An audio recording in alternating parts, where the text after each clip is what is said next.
арчилсан намын зүгээс улсын хурлын дарга, учрал даргыг намын дарга үг эсвэл их хурлын дарга үг гэсэн шаардлага тавьж байгаа тийм ээ.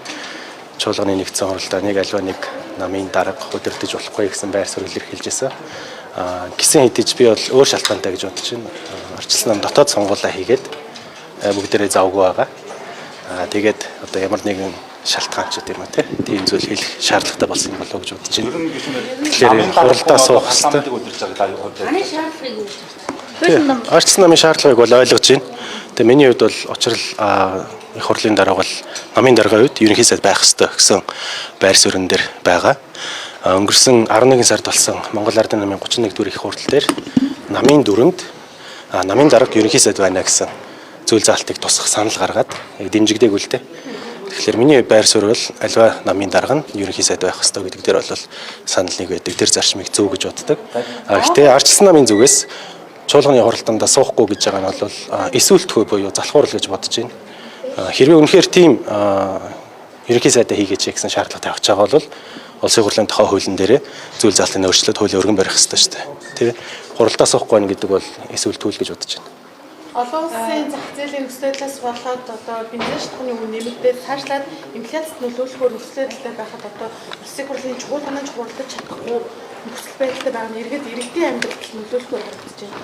Тий, тэрэн дээр санал нэг байна. Чуулган хуралдах хэрэгтэй байна.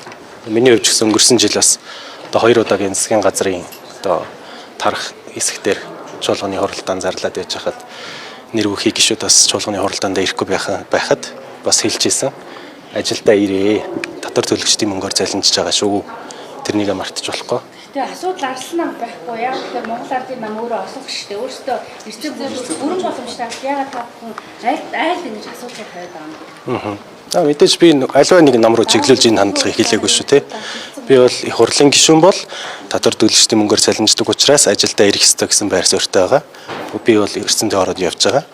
Тодорхой нэг байр суурьаар орохгүй байгаа хүмүүсийг бол чуулганы хуралдаанда, байнгын орны хуралдаанда суух ёстой гэсэн тийм зарчмын шаардлагатай л байна. Ерөнхийлөгчийн санаач зөрүүлсэн улсын хурлын гишүүнийг игүүлэн татах хууль ямар байр суурьтай байна? Миний хувьд бол парламентын дархлааг бол дэмждэг тийм үзэл баримталтай. Монгол улсын тусгаар тогтнол эрх чөлөө бол парламентын засаглал дээр тогтож ирсэн, цааш тогтно гэдэг дээр итгэл дүүрэн байдаг.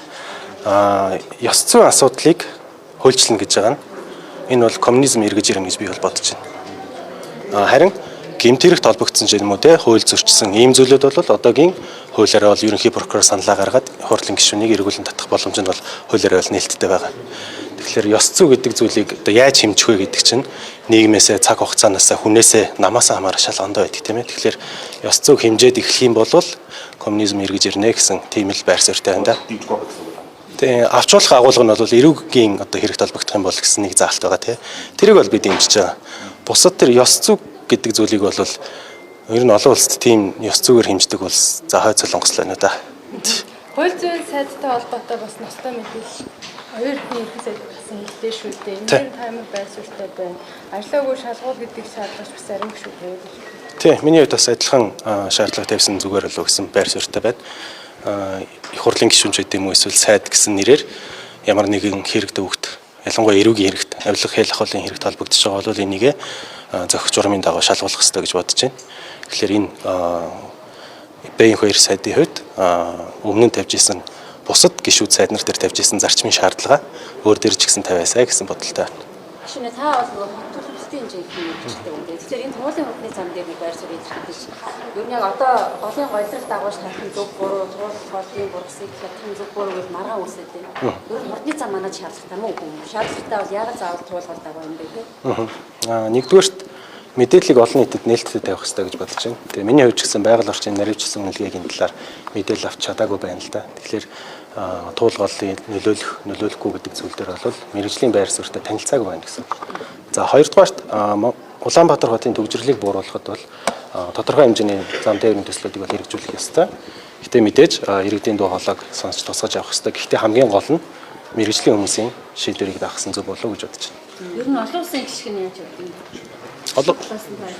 Нэг километр хурдны зам нь ямар өртгөр болтой юм бэ? За улсаас хамаарал янз бүр байгаа болохоор энийг бас харьцуулж болохгүй болов уу гэж бодож байна. Олон улсын туршлагаар ярих юм бол яг Улаанбаатар хотын хувьд тулгамдаад байгаа асуудал бол инх тайвны өргөн чөлөө маань өөрөө урд төрш, хой төршийг холбосон АН 3 гэсэн олон улсын зам байгаа. Тэгэхээр хотын төвөөрөө олон улсын зам ингэж явуулдаг хотууд бол маш цөөхөн байдаг. Тэгэхээр энэ АН 3 дээр үүсэж байгаа ачааллыг бид нэр шилжүүлэх шаардлага бол байгаа. Тэгээ шилжүүлэх шаардлага хийхдээ бид нэр байгаль орчны үнэлгээ, нэржилсэн үнэлгээ нь байна уугүй юу гэдэг дээр иргэдийн ирэлцээ байгаа болоо гэж бодож байна. Тэгэхээр судалгаа нь бол байгаа гэсэн та бүхэнтэйгээ адилхан нийгмийн сүлжээгээр л мэдээлэл авч байна. Тэгээд тодорхой мэдээллийг нь бас их хурал дээр хилцэх болов уу гэж бодож байна да.